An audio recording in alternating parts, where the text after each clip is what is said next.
Hey everyone, this is episode 96 of Noodle Time. Welcome back. Here with me is just really a fan of Portland because we tend to like Portland, especially the road trips. OSG, how's it going, sir?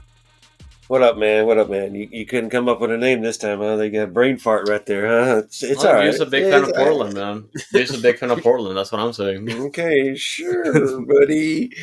Yeah, man. So, hey, shit, just chilling this weekend again. Didn't have to travel at all. Obviously, couldn't travel for the Wednesday game with Colorado here. So it's weird getting to sit at home and shoot. I don't even think I get to go back to Houston for another 2 weeks. So it's going to be weird having another weekend here at home, just chilling. Like I don't know what to do with myself, man. I feel like I need to be on the road. Need to be games, but I wish I could go to away games too as much. But oh well, it is what it is, man. What's going on with you, dude? Man, excitement or just happiness is doesn't really cut it because Real Madrid just won the Champions League. So yesterday we Mm-hmm. were hosting like a watch party for all these games going on. Of course, the Dynamo game towards the end of the night because it was at 9:30 because it was on Yeah. the West Coast. But before that, it was the Champions League final. Real Madrid beating Borussia Dortmund in the second half, which was so much fun, and Pachuca facing Columbus Crew afterwards, like a couple hours later for the Coca Champions final, which I feel pretty bad about because that could have been us, but unfortunately that wasn't the case. And Pachuca winning it of Salomon Rondon scoring 2 goals, which for me is pretty big. And and yeah, of course, as I just mentioned, the Dynamo game, which I was very nervous in the second half. Well, I'll save it for that conversation. But yeah, how's your weekend been going, man? Yeah, nothing much. Like I said, just chilling. I had to do some car repairs, so had to Nice. just sit at home all day Saturday, and here we are. Sunday recording. I've just been watching Texas softball and Texas baseball all weekend. They're in their regionals or in the World Series, so that's what I've been doing while I'm waiting for Dynamo at 9:30. Dynados at 9:30. Jesus. On Nine Friday, thirty yeah. nine. Yeah, man, staying up late, way past my bedtime. Jeez, like so.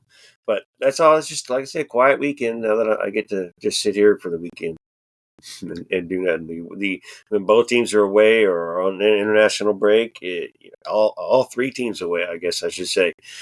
You just sit back and chill, and you watch it on TV and talk about it when you come onto the show. So it's like a lot of downtime. You're just chilling, though, man. Just chilling. No man, without the ESPN Plus subscription, that amount of college softball is insane. By the way, if you haven't watched it, but that's enough of that before we digress. Hmm. But but yeah, so a few games to talk about. As you just mentioned, the Dash were on a bye week, so no games from them. Although we had a few players on international duty, and of course we do have 2 games from the Dynamo. Earlier this week, we did host Colorado Rapids, and we played Portland. We played the Timbers over in Portland on Saturday, and Dynamo 2 played on Friday. And of course, Dynamo 2 and Dynamo both against the Timbers, so that's a really fun segue. But before we get into the episode, we did go ahead and review the Colorado game first, back on Wednesday night, right after the game. So here's the full episode for you. Alrighty, guys, we're back from the game against Colorado, 3-1 for your Dynamo.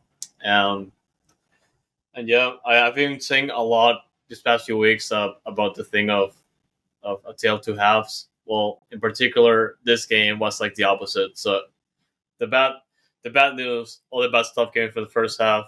The second half was pretty good, and I'm sure we have to talk about it in depth because it was an interesting game, particularly how it started and how it went through after halftime and how it ended. But OSG, how are you feeling right now?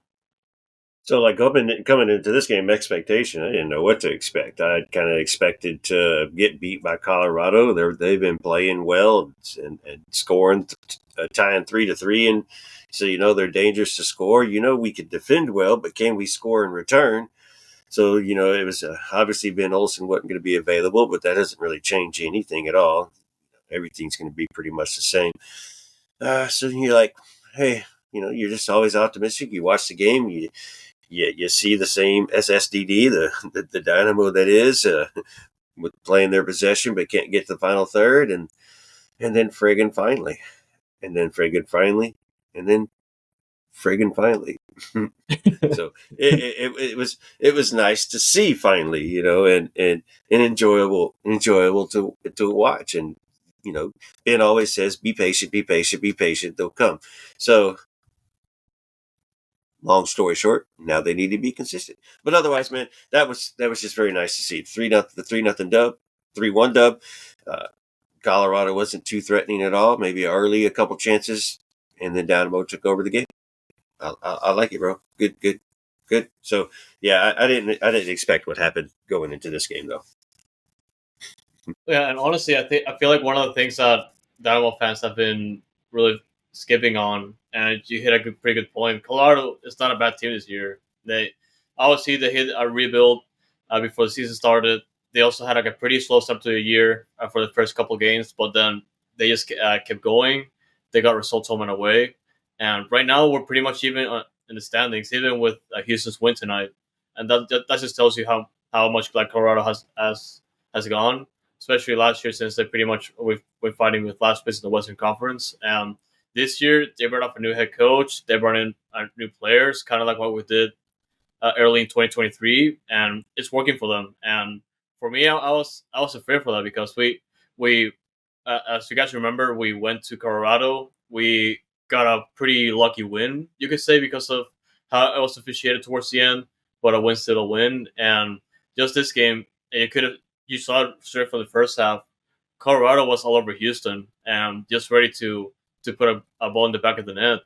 And you could say for a good chunk of that game, thanks I did Tarbell and the Yeah, back line, because they had a pretty good performance. So we should probably just hit the lineup first before we keep going, because a couple of changes here and there, but the big ones for me are the fact that Escobar is starting now, and he did start this game, and Sebas Ferreira is back in the lineup. This time he came from he was available off the bench, but he didn't play, so we now know that he's okay to play. So that's good news, I guess.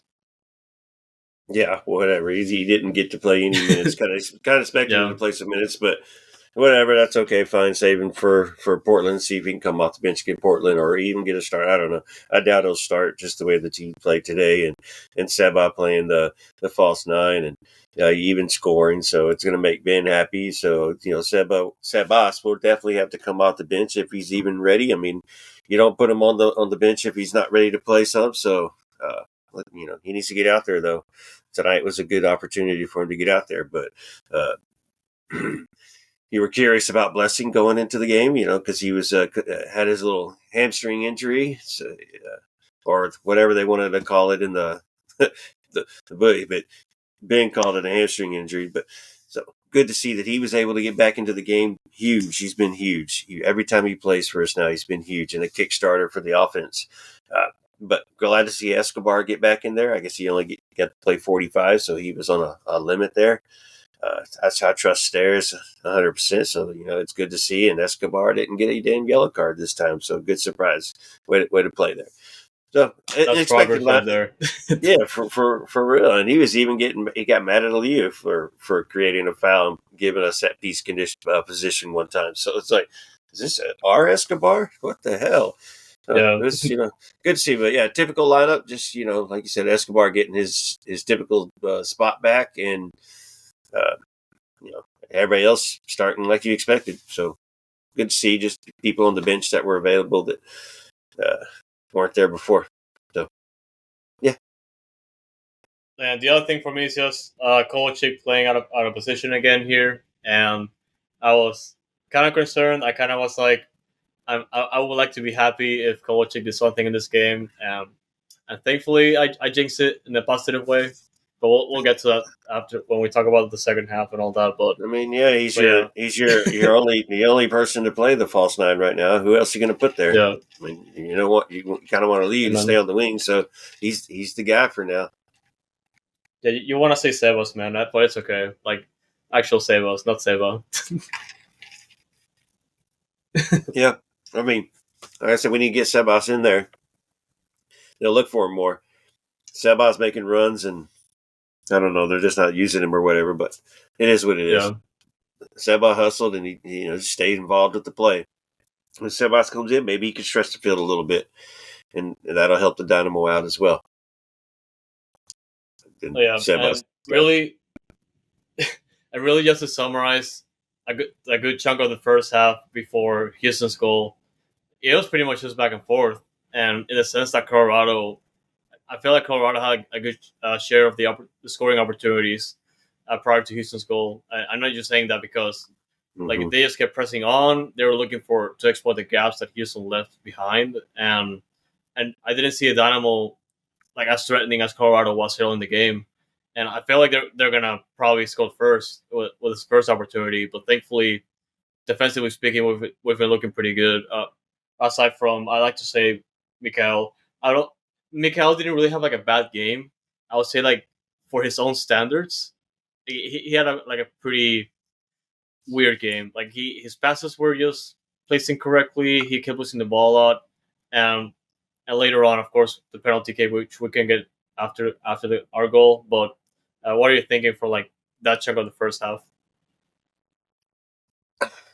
It was kind of what I was expecting going into this game was Colorado to push a little bit. And you see them scoring. They've got a guy that scored 5 straight goals in 5 straight games. So you were expecting Colorado to be attacking, and then they were the first 10, 15 minutes of the game. And you're like, okay, we're gonna have to fight, and how are we gonna score? This is the first thing I was thinking watching the start of this game. Then we were able to grab control, and so like, okay, now now we can fight for 0-0. Maybe we can get a 1-0. Even Glenn mentioned it a couple times on the Houston with a couple of 1-0 wins. So it'd be nice if we could score some goals tonight. So everybody was asking for it and just happy that it friggin' happened. And he was even asking for 4. Like Ben would say, "Don't get greedy, Glenn. Don't get greedy." But it was a slow start to the first half. Colorado was able to attack, and then I guess Dynamo adjusted a little bit and just figured out what Colorado was doing and just put a stop to it. And then, like you said, Mikael, defensively, I was fine with him. Typical Mikael, but those passes, like, dude, come on.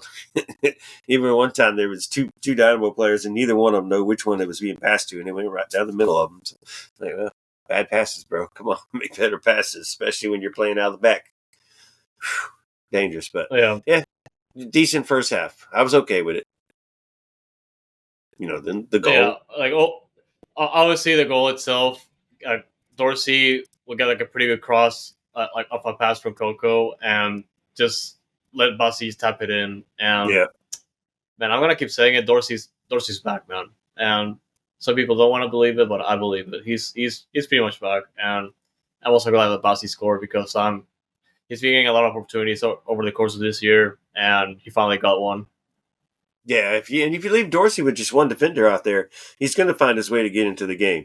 Most teams have been putting 2 defenders out there and just preventing him from making his runs and getting those crosses in. And they know how dangerous he is, and so they also prevent that cutback to where he's on his left foot taking shots right there. So today, Colorado didn't defend him properly, or they were going to let somebody else beat him. And Dorsey had a good game, and it's nice to see when Dorsey has a good game to show that it's still there, and what could be whenever you actually have a target striker in the middle that's taken away from the defense, so that you have to leave Dorsey open. So, but yeah, good to see for Dorsey to have that kind of game and get that pretty cross off, and Coco almost losing it and trying to give away that possession first off. But like, because I was complaining right before that, like we keep getting there and then nothing. We keep getting there and then nothing, and then as we score, that's the second shot on target. So we were 50-50 after that goal. So I'll take it. Yeah, XG, production. Yeah, You could say good production right there.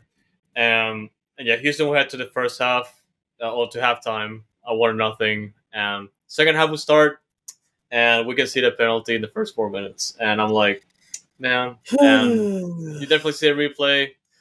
Mikhail didn't get a good hold of the ball, and just lets the Colorado player, I can't remember his name, he lets the Colorado player through for a breakaway, and and Tarbo's like forced to make a move, and he just runs into a player, and it's a penalty.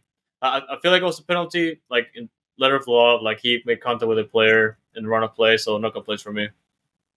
It's a penalty period. I mean, just think about Yeah, if it's on the field play and that person's just making a pass to the next person, you slide tackle and take him out. You're getting called a foul and probably a yellow card. Keeper gets called for a penalty kick. So Tarbo had to. He did what he had to do. Just the other guy got there early and passed it off, and Tarbo was late. Then he paid for it, but then he rejuvenated himself. But then he paid for it. So yeah. yeah. I mean, Steve would have never stopped it, but I don't know. He might have. But that was a good stop for Tarbo. Too bad he just parried it right back in front, and that just sucked. So Yeah, whatever. yeah. They got the rebound and the score off of that, but I still cut the save because he Yeah, technically stopped the penalty. So that's yeah. a I mean, good credit to Tarble. yeah. He stopped the penalty. It shows up in the stat line. Missed a penalty. Yep. Because somebody else had to score, and that was the dude that scored 5 goals in 5 games straight too. That missed the penalty. So there you go. There's a sign for Colorado tonight. It's probably how they're feeling. We're not going to win this game. Fuck. And yeah, that was around the 15th minute after they equalized the game, and I'll say for like the next 20 minutes, like Houston, we just look gassed in the sense that I feel like they're trying to go forward and start the counter, and even with like Coco running and either Coco or Liu just running down the sidelines, they were not getting enough support or just like get that type of support like real quickly because everyone's just like trying to turn around and sprint to the other side of the field. And I was definitely concerned because it kind of looked like they had to make adjustments right away. Thankfully, they had time to do that, but yeah, I was like, okay, we got to make those subs now, and they eventually did. I was good with it, but a focal point, Aliyu, man, he's missing an element in the game that he's not relying on right now, and he's not taking defenders on. He's not Yep. pushing them back towards their goal any harder. He keeps cutting back and just making a pass off, and he's not doing nothing dangerous as a left winger needs to do right now. He's taking a foot off the pedal, and so he needs to change his game a little bit and be more attacking. There was like one or two little opportunity he tried to. One of them, he was triple teamed, so I don't even know why he tried to right there. He was just trying to sneak through when you probably didn't expect it, and it would have looked great because you beat 3 defenders. But yeah, come on. Focal point, he needs to that typical left wingers. Me, a Man City fan, Doku. Of course, this is a level higher, obviously, but that man just freaking he takes you on, bro. And you don't know if he's going to go left or if he's going to go right, or if he's going to go right, he's going to go left, he's going to go left, he's going to go right. Aliu's getting predictable. And that's going to be a big difference whenever you're a player that's struggling to score. If you can be predictable, now you're going to struggle to have that space. So Lee's got to change, man. You brought up a pretty good point because, like, granted, not all the chances you're gonna get, you can't just run into the defender, but still, you gotta try sometimes. And I feel like most opportunities that he got the ball to make a run for it, like he just tried to pass it back, and it's something that he has to work on. Honestly, that's a pretty good aspect of Aliyu. Something he has to improve on, of course, and Yeah, to start making most of us like him, like or just like work towards liking him because he's working on it. Like yeah, we know, but it's just like a matter of like everyone else. So, yep. but yeah, um, yeah. The obviously the two big substitutions happened like before the 70th minute, and that was Barlow coming in for Svichenko and Blessing coming in for Coco. Um, and of course, But like I no, wasn't. these are Yeah, subs. These are subs because we have a game on Saturday. Okay, yeah. let's just go ahead and get all speculation out. Why Coco come off? Because Coco was looking decent and playing well over there. And then you like Eric for Bartlow. Okay, well yeah, they're just resting him. We got a game in 3 days, and you have to travel to the West Coast at the same time. So yeah, I was gonna get to that for sure. And initially, I wasn't like a fan of like sitting down Coco that early, but it makes sense that they're resting him for the road game in Portland coming up. So it definitely makes sense, and of course, the chunk of games that we have to work with. definitely. Like it's just like at the moment I was like, man, I don't know about the timing, but that later on I was like, okay, definitely makes sense. Because who And came on? Because who came on for Coco? I decided blessing, and Blessing. So that's right. yeah, So it worked. It worked out. Hindsight, it worked out. And you're not yeah, gonna complain when Blessing comes on. You're gonna complain when Coco goes off, and that So, yeah, but it but yeah, it was. I guess it was just a good time to do it. And I was kind of surprised that Liu didn't get taken off, or even Seba once. So, but whatever. I'm not going to question Guerrero's subs. It was his first game since winning the USL Championship. yeah. 4 minutes later, though, blessing will score. So I'm definitely shut my mouth. Super sub, second goal for a second consecutive game for blessing after scoring his first goal against LA, and and that was a pretty good goal. Like one time, and well, it wasn't one time. That was the other goal, but still, like it was from long range, and I'm happy. Nice. It was. Hey, it was a beaut, man, and it's going to be a goal of the week. It's going to be a goal of the week, and we'll have to when we're recording this, we'll come back and check in on Sunday. But we need to. I didn't see who won the goal of the week for the NWSL last week, but Barr was nominated. I forgot to go look at that, but this will be one that he's going to be nominated. So by the time you listen to this episode, hopefully the winner hasn't been chosen or he's already won the goal of the week, because that was a straight up a beauty. So yeah, that was pretty good. The assist was accredited to Aliyu, and Aliyu would actually get 2 assists in this game because the third goal then happened 10 minutes later. Man, that play, you just have to, you can just watch that play over and over again, just building out of the back. I think there was like 12 passes or something like that, probably give or take, and it was just I'll lead you with a breakaway down the flank and just sending it to Kovacic to score in his first try, like literally one shot, and insane. That was an insane goal, and like I said, highlight reel. You can see it so many times because like it was incredible for me. The highlight reel will be fun to watch this week. So Yeah, it's not going to be pain and suffering. Webb Hilting will be enjoying this bike ride when listening to this part of the episode. We're yet to see what's going to happen in the future at Portland, but it's a good start. So, Webb, I hope you're enjoying your day in the sunshine and riding that bike, brother. yeah. No, we all do, and yeah, man, Kovacic with the goal. I'll lead you with the second assist of the night. Um, and you know what? Brooklyn Reigns subbed in for Arthur. That's pretty good. Yep. Yep. And of course, Tate Schmidt coming in for Dorsey towards the end of the game. But man, like pretty much in that span of 10 minutes in between those goals, that like obviously on paper it changed things for Houston. But you look at the game and pretty much everything else that happened before then in the second half. Like Houston was a different team. They looked out of it. They like I feel like uh, the coaching staff just like injected energy back into the game, and that's a big result. Again, like we said earlier, Colorado not a bad team at all. They kept trying to get back into it. They're trying to go for the full 3 points, and Houston just got the job done.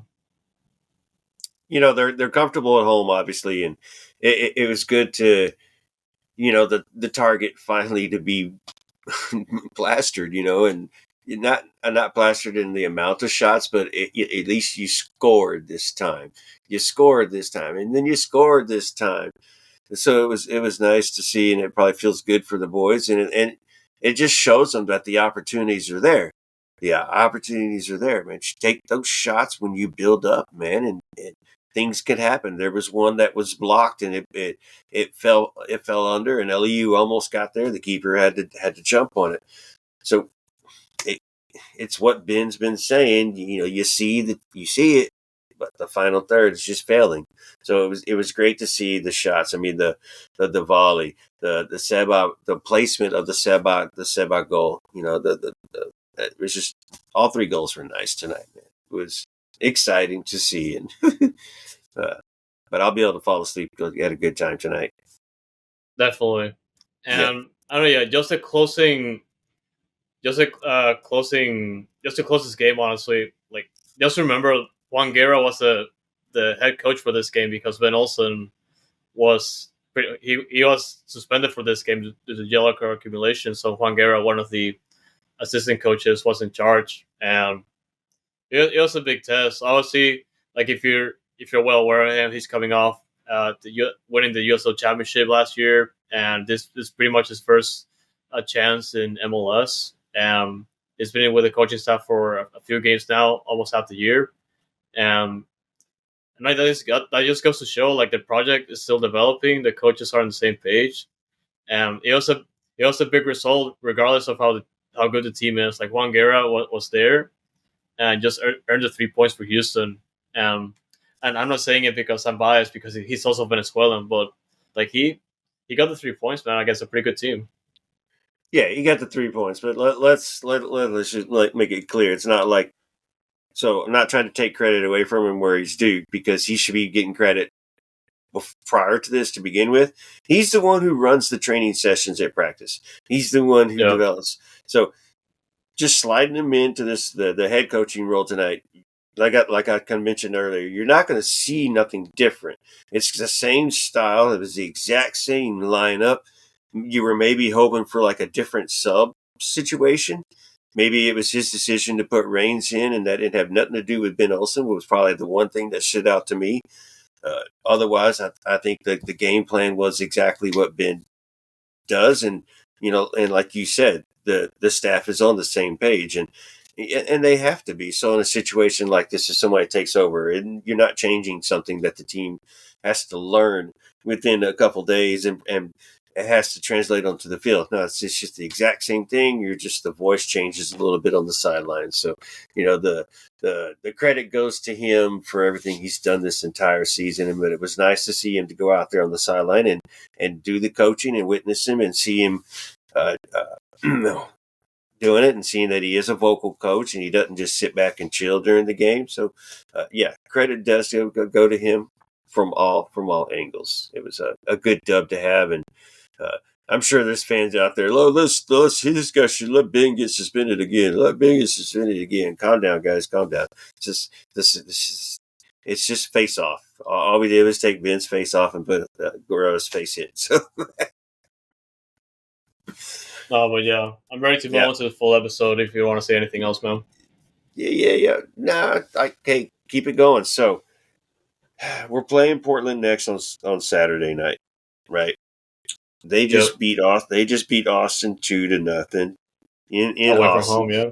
Yep. So they got a good road win. Drusi missed a penalty kick in the 16th minute, so Austin had a chance to go up 1-0. Portland comes back and blocks the PK and wins 2-0 on the road. So Portland is got a win away as we go into their house.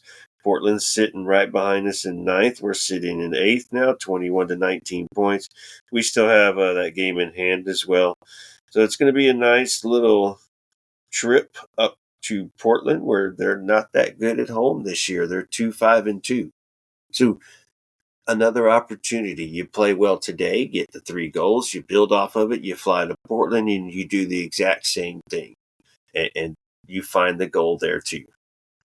Obviously, road is a different situation, but we'll see how it goes. So we'll be good luck to that. And so for them, it'll be a few days, but for us, it's going to be a few seconds, right? And when Vlox, once you flip the thumb, once you snap the thumb, we're jumping a couple days ahead in time, a few days. I'm gonna do it now, but yeah, guys, welcome back. Traveling fast towards Sunday, and here we are now. So, but yeah, man, let's get to Dynamo 2. It's like all the tornadoes going down Tornado Alley right now. It's crazy, man, how fast you can move through with the wind speed here. No, yeah. Big weekend for the Dynamo, as they played Dynamo 2 first, and the first team then played on Saturday. And it was that game, though, that Dynamo 2 game, although the scoreline was like pretty light, it was a pretty entertaining game. And particularly the second half, both teams were going at it. but unfortunately, Dynamo 2 lost in the penalty shootout. And man, what can we say though? The main highlight for me, Gabe Siegel, man. Was it a highlight though? You could say it. I mean, he scored a goal, so yeah. But was it anything special? Special? No. Did he do anything else in the game? No. So it was one of those games like you just like Jesus Christ, guys, come on! Like they wouldn't get Yeah, anything. Like both teams, 16 and 14 shots or whatever, 30 shots, and both teams could score one friggin' goal and not really make anything threatening. I mean, our keeper, you can say his name because it's our third Nico ghost keeper. Hansen. Yeah, No, was it Hansen?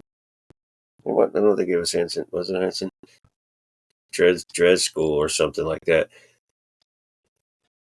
But, the one I have listed is Nico Hansen. okay, good. I thought it was Yeah, Hansen. Then I saw some information like what the oh well whatever okay, but he had to make a few saves to keep the team in the game throughout the game. But it's just crazy. Just Dynamo looked well, played well, made opportunities, just not good opportunities, hitting the ball over the post, around the post, over the net, hitting it out, just getting blocked.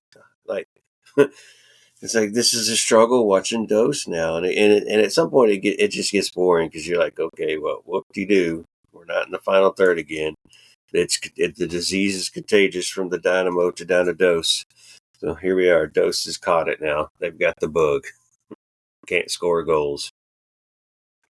and the way that the game started, it was kind of unfortunate because Houston had a good share of the opportunities within the first 10 minutes, but right before the 10th minute mark, the Portland will score the first goal of the game off a free kick, and then about 17 minutes later, Gabe Siegel will do the same, just with a interesting attempt. Like it was a direct free kick, but the goalkeeper wasn't able to get a handle of it, like a handle of it, and he just went like to the post and right inside the goal, and yeah, kind of bounced out. So it was interesting because of the backspin. Look, it was pretty for Gabe Siegel. Let's just talk about Gabe Siegel while we're here. It's a pretty free Yep. kick. He scored. Why is he taking it? Who knows? He's not going to take it for the first team. Why is he playing left wing? Who knows? Is he going to start playing left wing for the first team? Who knows? I don't know. I think they're just trying out some other stuff out with him and seeing maybe what availability he can have if he does make it back to the first team pitch. So Gabe Siegel. I was curious why he was doing that. You still have Diego Gonzalez, who obviously can take him. Hindsight, Gabe obviously scored it. It wasn't the prettiest of shot. Like you said, the keeper got a hand to it, but it just deflected off the post and into the back of the net, and it was a goal. And so, that's why Gabe didn't celebrate too well, because he's like, oh, yes, I got lucky, bro. I planned that. Yeah, exactly. I Exactly. planned So, that. but otherwise, out there on the left wing, I was like, okay, well, let's try something new. He's struggling at striker, but I didn't see anything out there, and it was a little different. And he's stuck with that striker mentality too. So playing the wing, you're playing wider, you're making different runs, you're making runs away from defenders instead of through defenders. So I don't know what to do with Gabe Siegel anymore. Uncle Ted needs to send him back to his daddy. Yeah, supposedly they're not related, but nobody believes that. And as you mentioned earlier, especially in the second half, that they were just going back and forth between the opportunities. Like both teams actually ended up with like 16 shots, and these are pretty much just stats that I'm getting from the Yeah. MLS Next Pro website. And like even though Portland had most of the shots on goal, like I felt like Houston were still somewhat in the game, and they could have gotten a result out of it, but they had to settle with a draw here. And the penalty shootout, because of course, as we all know, in MLS X Pro, if you go to a draw, you go to shootout right away. And for me, I was kind of sad because Diego Gonzalez took the first shot and he missed, and I was like, man, Hold he's on. better than this. He didn't miss. He was saved. Shot was I say, saved. well, yeah, the Yes. shot was saved, but We do got to make a difference because somebody else missed later. yeah, damn it, yeah, that shot was kind of sad. So Diego Gonzalez with the shot, not even a good shot. Keeper makes a save, and then Silla. Scylla didn't even put it between the post. It just misses the friggin' goal completely. And Yeah. Portland gets the extra point. So, oh man, Achara hit his though. Achara hit Yeah, his. that's no, and Achara, he had like a pretty decent game, although he missed like a opportunity to score pretty like from close range to the goal. That could have been the winner for me, but I was kind of upset about that because it felt like an elite moment, like for the first team, So Yeah, exactly. It's exactly what it was. An elite moment. no, but yeah, 1-1 draw, no extra points, so they take one back, and they do play against Sporting Kansas City 2 on the road on Friday, and that's gonna be a 6 p.m. And I believe that game is gonna be on the season pass. Not sure about YouTube yet, but it will be ideal if it's on YouTube, so the replay it's there. So hopefully that's the case. Yeah, that's all right. I only get to watch the first half of that one, anyways, that night. So I'll get what I can in and maybe watch it on the side with a second screen or something like that. But at least they didn't lose, like you said. They did get the point out of it. It would have been nice to get the second point, but so they're playing better soccer altogether. They just got to find that finishing touch, that final chemistry with all this talent over there. The individuals got to find out how to play like a team. Like the tiki taka from the Dynamo, where they can play well with each other but can't score. These guys don't play well with each other and still can't score. So they get shots, like you said, but it's a lot of individual work. So hopefully, add that little notch together and get those final pieces together, and this Dynados team can take off and make a run for the playoffs. Since there is Uh, playoffs in next pro. yeah, and they've been working on it, and the product's already there. They just have to get the results. Yeah. And just to correct myself, the game is actually going to be on YouTube, so you're not going to need a season pass for this one. So that's good news for the replay. And that's going to be, like I said, at 6 p.m. And Friday's going to be a big day because not only Dynamo 2 are playing, but also the Dash are playing an hour later. So we do have a couple of games going on at the same time next Friday. And yeah, and the Dash do play on the road against Racing Louisville, and that's going to be at 7 p.m.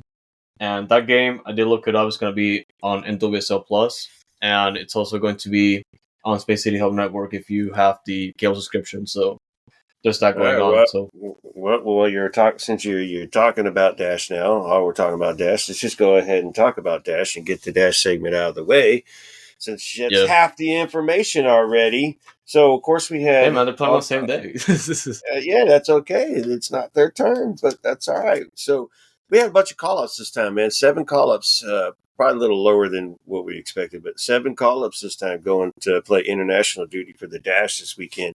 And man, we'll just start with the big one. Jane Campbell gets the call up for USA. And as you said on the last episode, Melissa Dyer or Nair or whatever wasn't there. So yeah. Jane Campbell did naturally get the start.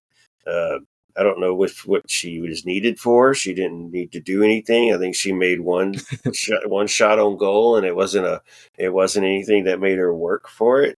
Or maybe a second one where she kind of fumbled the ball and it went out for a corner. But otherwise than that, I don't think USA needed a keeper during that game. But it was good to see her behind the post. They play South Korea again on Tuesday. Hopefully, South Korea can muster up some decent shots and let her make some saves so she can show Emma Hayes, since Emma Hayes was in her first match as well. Hey Yep. Jane, you're good, you're a damn good keeper. You're gonna fight with Melissa over here for that starting position. But I don't know if you got to see it or because I know you didn't get to see no highlight package with Jane in it. But yeah, Jane Campbell, I think it was 2 shots on goal, one fumbled out up for a corner kick, one was just I caught it. So she wasn't needed, but it was awesome to see her play, see her in the uniform, see her talking to uh, those double Sophie Smiths that were on the field, according to the lineup. But you want to comment on Jane Campbell? Yeah, like for me, it was massive that she got the start because, as you mentioned before, this the first pretty much camp or like set of friendlies with Emma Hayes as the head coach on the field. And Campbell getting the start is big because these are the last two friendlies before the Olympics. And this pretty much just tells me like, okay, Jane Campbell is pretty much like almost as the lock for that starting position heading to Paris. So it's also a big game. And as to what's going to happen in the second game, maybe the other keeper's going to get a chance, or Campbell's still going to start. That's yet to be seen, but I'm confident that Jane Campbell's going to have a big role, especially for the Olympics. Yeah, maybe she'll split and do a halftime sub just because, I mean, South Korea is not a threat anyway, so whatever. But Diego Ordonez was called up with Mexico, reunited with Maria Sanchez, but they lost to Canada 2-0, and they play a rematch with Canada on Tuesday. And looking from the stats, she had 2 total shots, but nothing threatening, nothing dangerous. Didn't do anything, and I didn't bother to look to see what Maria did. Didn't care anymore. But Maria did. I mean, Ordonez did get to start and to get to play. They get a rematch as well against Canada on Tuesday. Any thoughts on Ordonez? Man, Diana Ordonez. I do remember just seeing like the graphics of the Mexican national team, and just also and just the accounts that I follow, just saying Diana Ordonez just got called up, and the first picture is just a picture of Maria Sanchez there, and I was like, all right, Yeah, I didn't get to see her, but oh well, that's the national team for you. Yeah, kind of disappointing, but at the same time, Canada's pretty good, so not much to complain there about.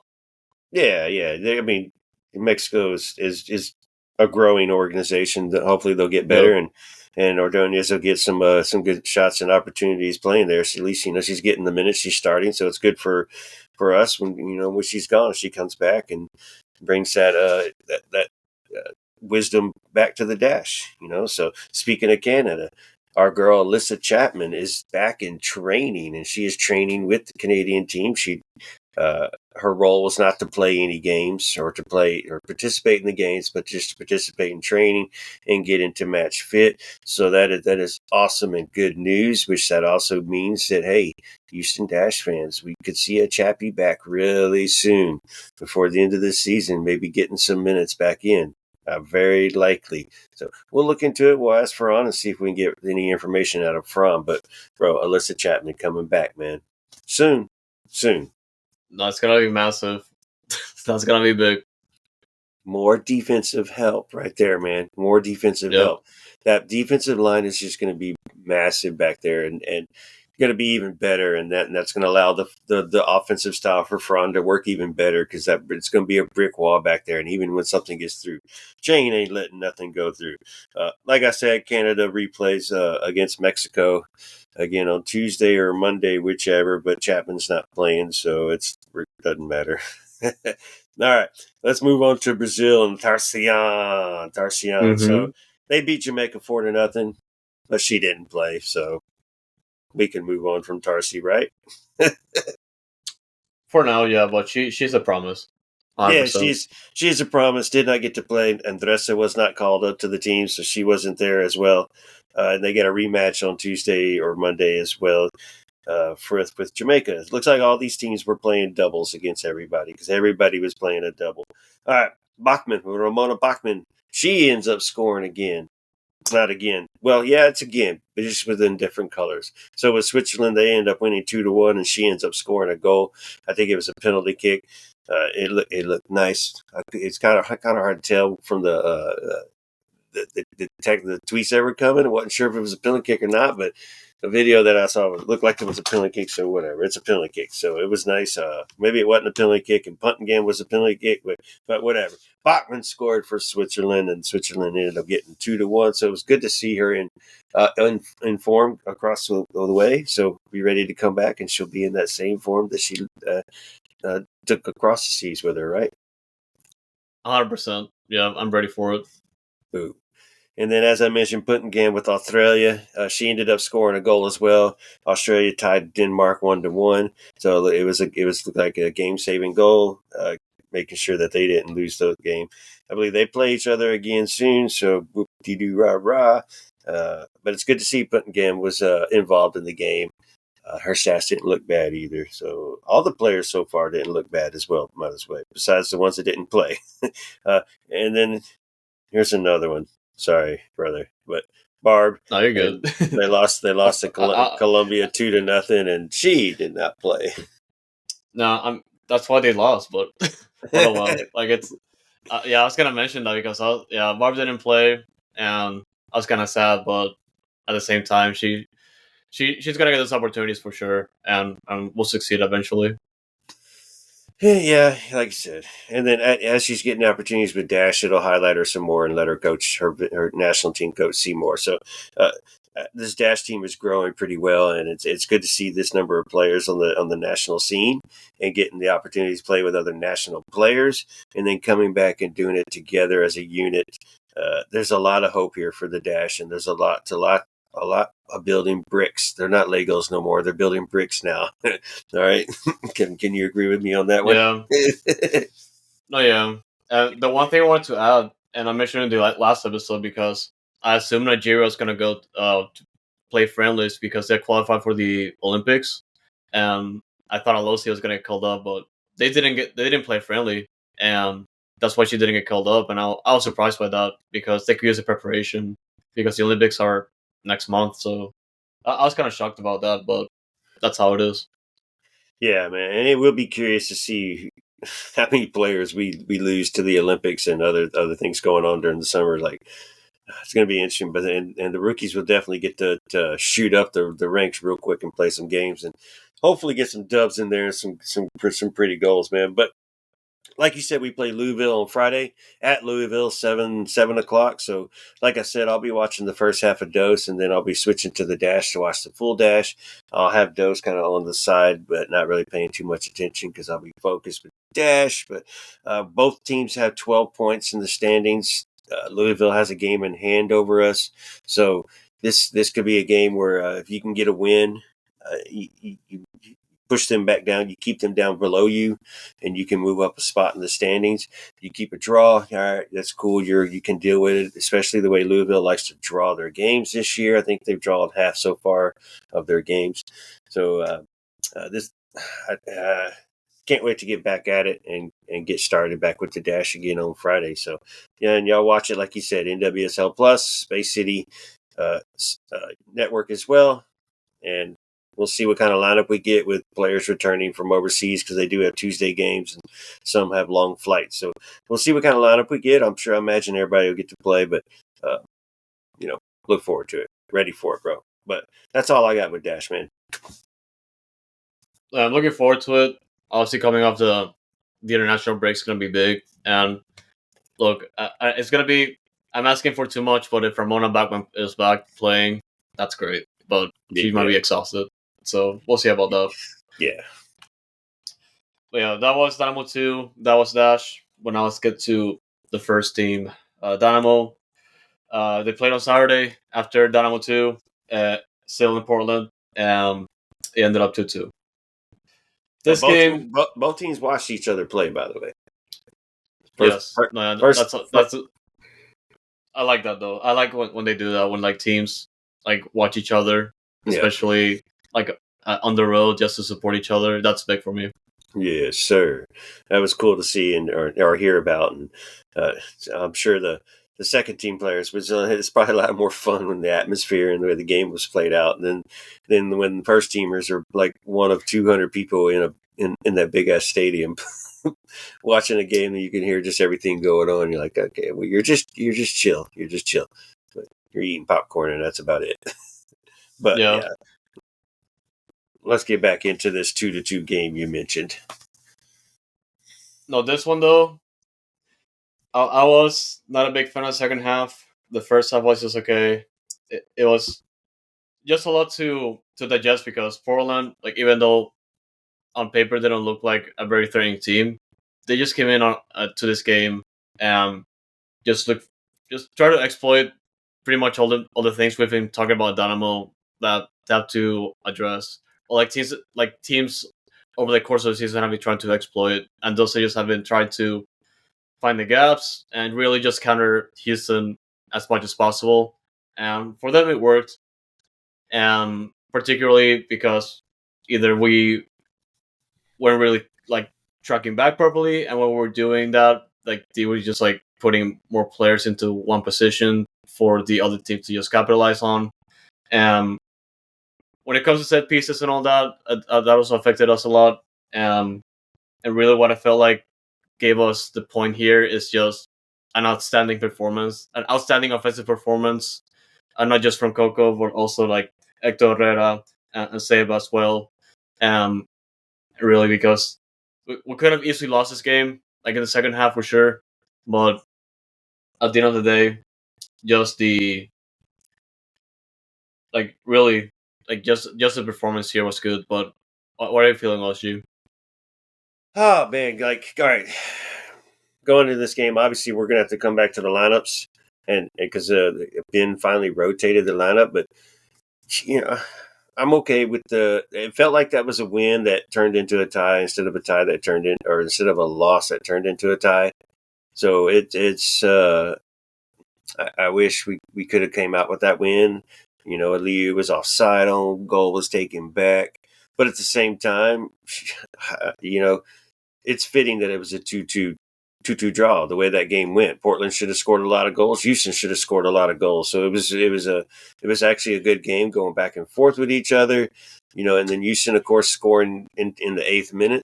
You know, getting right in the board, right Seba, right into it, man, and just getting us early. And you're like, yes, okay, 1-0 in Portland. You know, now let's see what happens and let's see how this goes. And you know, I like the way the game went, but at the same time, it was a little struggle.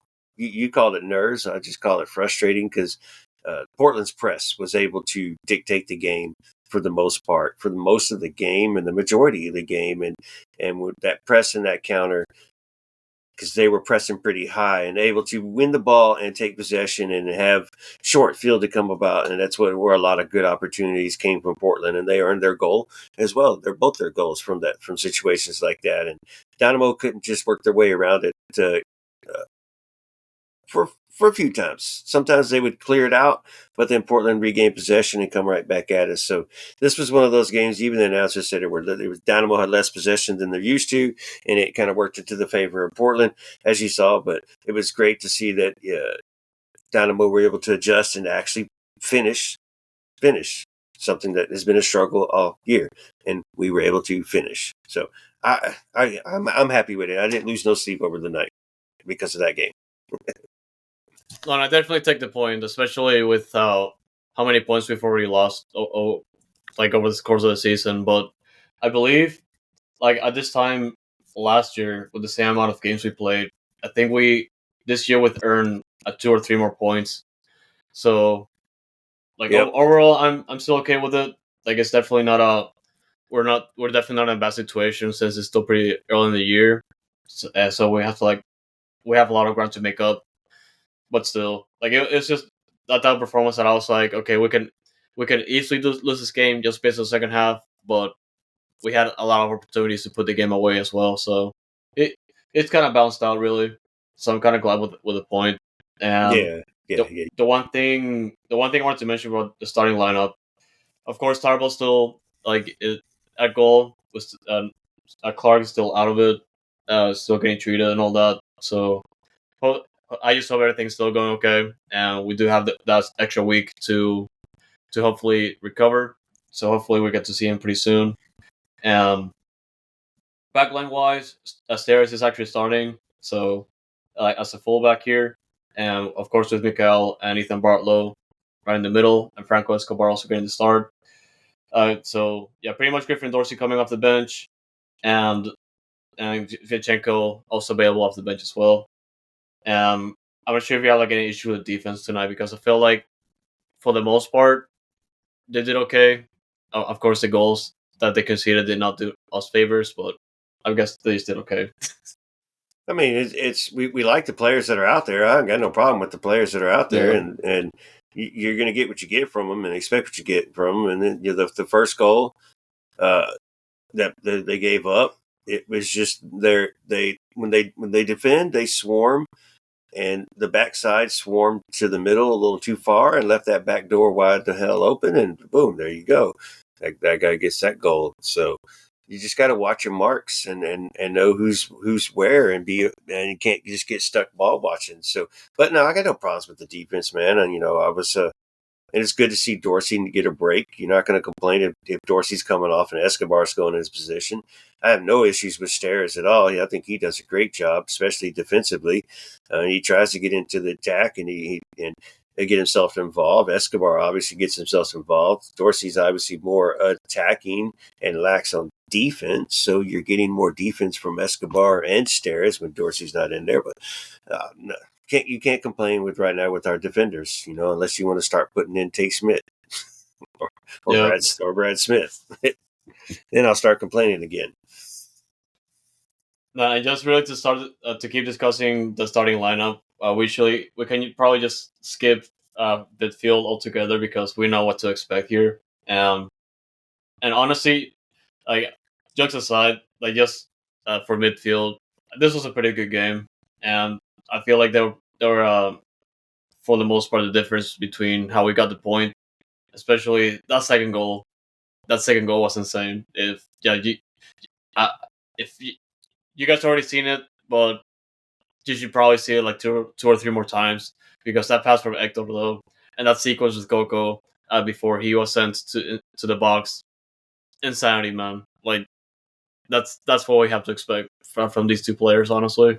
That's the beauty of Ache in that pass. You weren't expecting that pass to shoot through like that, and even at that angle, like you thought it was going to go left, and all of a sudden it goes straight through, right out, and then straight to Coco, and then Coco does exactly what he's supposed to do, and puts it in the bottom left corner. Boom, love it, bro. It was beautiful, and then like I'm sure you have a stat sitting behind, but I beat you to it. 20 assists in 49 games is friggin' a Dynamo record, a club record. Yeah. So he's just it's good to see, especially for this year, coming off his knee injury and kind of getting slow start getting into games this season. So it was he had a better game. He was he even made a couple slide tackles. He was getting into the ref's ear. I think the ref did kind of lose control of this game and wasn't managing it right. But ref's another story. Don't give a freaking flying crap about. But as far as Hector, man, yeah. It seems like he's growing and growing in each game. He's feeling better and feeling better. So it was good to see. And now he's going to get this international break where he doesn't have to go play for Mexico either. He's probably going to go hang out at the beach. So we'll see. Follow his Instagram to find out where he goes on vacations. Yeah. No, yeah. I mean, third year with the team, another record broken, man. No complaints. Definitely. Like it's just Ache. Like people just keep hating on him his first year, and look now, like it's big. So that, and of course as we move to the front line, definitely a couple things going on. Abasi still starting, of course. Kovacic in the middle as well, and Blessing actually getting the start, and you coming off the second half. A lot of people, just before we get into Kovacic, a lot of people hating on Basi, man. Like, look, I definitely get it. Like, he's not producing as much, but I just gotta come here and defend him, man, because like he's my main man. Like, he's gonna produce at some point. But what are you thinking, man? Like, do you feel like the hate is warranted, or just he's not producing enough? What are you thinking? With Bossy, man, I just don't think he's not making the crisp amount of passes that he needs to be making, and some of those decisions that he needs to be making. There was a couple times he missed an opportunity. He turns and puts his hand up and then like apologize. Oh, yeah, it's too slow. So to be the cam that he's playing right now, where he's roaming across the middle on both sides of the field and being involved in the attack, no matter what side the play's in, you're expecting more out of him, and you require more out of him. So that there should be no hate for Bossy, but it is definitely warranted to question Bossy in his form right now. He is not producing the creativeness that is required in the 10 position that he is playing right now. Granted, you do have a false nine playing above you that's just like you in Seba, but you have a wonderful Coco right there next to you. You have an Ache right there next to you. You have an Arthur right there behind you. You have this game Blessing, who's a danger. Orally, whenever he's out there playing that wing left, you see the game doesn't change, but Bossy's kind of slowing down a little bit. So yes, it is warranted to talk about him and his form right now. Hopefully he can grow from it. We've seen what he can do, and he has some potential.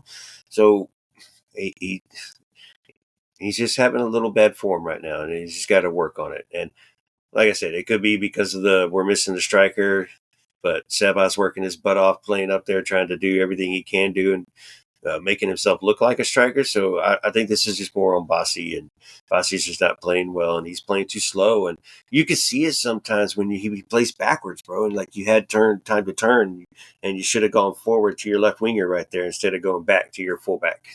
So yeah, warranted, bro, warranted.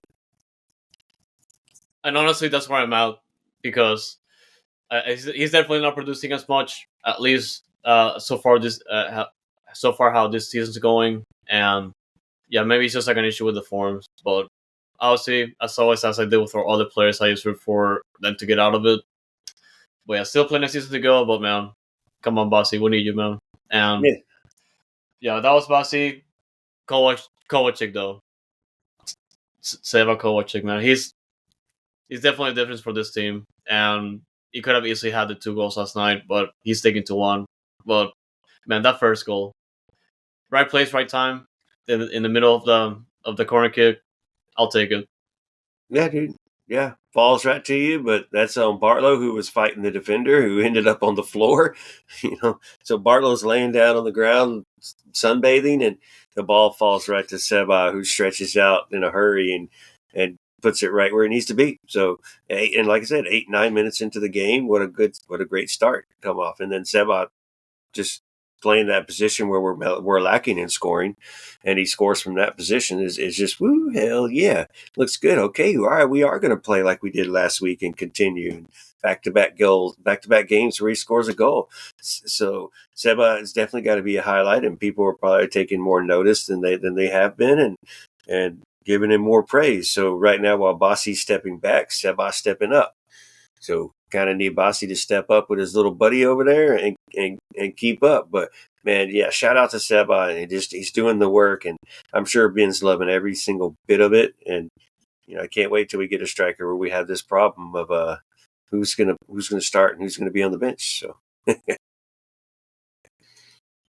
So yeah, and Ali, of course, as I mentioned before, for the second goal that was called back, it was a pretty decent play for him to receive the ball and just to pass it back for Kovacic to score. And he got called back because LU was slightly outside in the pass from, I believe it was Hector Herrera. And yeah, unfortunate, but yeah, LU, as we all know, still trying to produce as many goals as possible. But the main thing that I feel like is keeping him from just being that successful goal creator is the fact that he's been getting caught offsides a lot, and something that he probably has to work on. He's just too quick, man. He's just too quick. well, absolutely. Let's highlight that one because specifically it took a goal away. But when you Yeah, go back and you watch the down the line play, he was off, and he came back and he ran around his defender and started his run. And it was just a little bit slow from Hector. And obviously, Aliyu was probably, I think, from head all the way down to his knees leaning was offsides, and that was how far ahead he was of that player. And so he was trying to be onside on that play. When you go back and watch the replay, I just described it. He does come run back around his defender in an onside position and makes that run, and it's just the timing was just barely off. So really can't complain too much. It was time of the other. There's a couple other ones where it was a couple yards off. Those you definitely got to watch, especially when you can see the damn line in front of you. But going back to the goal that was just allowed, he's probably going to get taken crap because his first touch was horrible. His first touch should have been a great one, and he taken the shot. Instead, his first touch was horrible. He had to bring it back down, and luckily he was able to find Seba, who finished. But then, of course, it comes back. So whatever, all for naught. So we shouldn't complain about him either. Then it never happened. no, yeah, 2-2. That after the second half, and like I mentioned earlier, I definitely take the point. I was definitely okay, better than losing late in the second half. And But yeah, I was wishing for more. I guess just to capitalize on those opportunities to get the 3 points. I mean, I always want to win, but I take the point for Portland, honestly. Yeah, and let's go back to last week's not last week, earlier in the episode against Colorado, focal point with Aliu. We talked about Aliu and what he needs to do. Well, here we are. We're in another game. We just talked about his performance and his perform. He does not start this game, so coinkydink. I guess that might have been our fault, even though this episode wasn't released. So Ben, I don't know how you heard about it, but whatever. But Aliu does come in with 30 minutes into the game, so there's a lot of time. There's a lot of gameplay to judge. So I did see a little bit. He did try to take on a defender a couple times and tried to get and work his way around him this time, and instead of just cutting back and making that pass. So it was good to see that little bit of change. So he tried to do a little bit different, but then where he just shines in one regard and then he fails in another regard. So, and those are always the one that stands out. But it was good to see that he actually tried to take on the defenders. So he has the confidence. He just needs to make better decisions. Highlight the focal point. No, yeah, and as we mentioned also earlier, it's gonna be a bye week next week, so we're not gonna be around until next weekend where we face Atlanta United on the road, and that's gonna be a big game. And historically, we've been pretty bad against Atlanta, so it's gonna be a big game, and points on the table for Houston to capitalize on because Atlanta hasn't been pretty good lately. But they've been trying to get back up and running after getting a big win against Inter Miami. So big 3 points, big point. How do you want to put it? But those are points Houston are going to need for sure. Yeah, well, good thing we got an international break before we go on the road because you have 3 big games coming up when you return. You're at Atlanta on a Saturday. You're back home against Seattle on a Wednesday, and then you're at DC on Saturday. Big 3 games. 2 of those being East Coast road games, and one being a huge West Coast opponent in your house on a weekday. Those games are always crazy against Seattle. So a big week coming up after international duty. Y'all be ready. I'll be in DC. I'll be flying to DC and joining the party. The Surge will be joining that party as well. So we got a big one to look forward to and talk about as we get to those days. But yeah, so like you said, so Dynamo get to take a break and go into international duty, and Dash get a little focus next week as they got a game to play, and we get to talk about them next week. But then we'll build up your preview to Atlanta, and you know what? Maybe we'll do an instant ramen with Atlanta. If y'all want to hear about Atlanta, we got you. Let's figure that one out. Oh yeah, no, it's gonna be just a big Friday with Dynamo 2 and Dash this week, and as we wait for Dynamo, so big games coming up for sure as the summer kicks off. And yeah, as always, keep up with our content. OSG is just pulling all the stops on Instagram and TikTok as much as possible, as we're doing the same on Twitter, and just sharing our stuff that we make. And yeah, as always, guys, follow us on Twitter and Instagram as well at Dynamic Foxtrot, at Noodle Tiempo on Twitter, where we keep up all of our content and all that. And also, as I mentioned before, if you can put a review on our podcast, whatever you listen to, that's going to be big for us, especially with the feedback. We can definitely use that as well if we're missing stuff or stuff we want to improve on. It helps us a lot. So there's that to consider. And of course, all of our stuff that we post on our Ko-Fi page, ko-fi.com/Dynamic Foxtrot. That's where we put our blogs, all of our episodes, and pretty much everything that we make. So also on Goals TV, that's where we put pretty much all of our content as well. Absolutely, man. So y'all know where to find it all. We keep repeating it every week, so y'all know what's up. And shout out to Herman over there doing the Instagram, the Dynamic Foxtrot on Instagram, and getting out to some extra little events that me and Andres can't since we live in Austin. So make sure y'all are following that with that account as well, extra, just because you're going to get a little something different over there. And but we're having fun. We're out there trying to get as much as we can, and trying to produce little content here, little content there, little teasers for the show. Herman getting the player interviews after the games, going to the press conferences. Of course, press conferences, obviously we can, we don't post those, but you know where to find them. They're on YouTube's. But if there's a nice little clip that we got from one of our guys asking a question, we'll probably clip it and post it. So, man, y'all look, hey, like you said, rate, follow, tell your friends, even if they don't want to listen to it. Say, hey, man, just follow that real quick. Just subscribe. They can swipe left when the notification comes through. It's not that big of a bother, So help us out. Go get those. Like I said, give your reviews. They're anonymous too. So say what you got to say. You got ideas for the show? We want to hear them. You got segments you'd like to see us do? Kind of, spice up the show, give a little more entertainment. Let us know. So come on, man. We're spinning. We're noodling right here. Noodling. But like you said, Fox. Let's take us out, brother. It's been a good weekend. I'm ready to I guess not really start the week. Nope. Hell no. Forget that. no, yeah, definitely not. But as always, guys, we do appreciate the support you give us every day. So thank you guys. Thank you guys so much for tuning in. And as always, Noodle, y'all. H's up.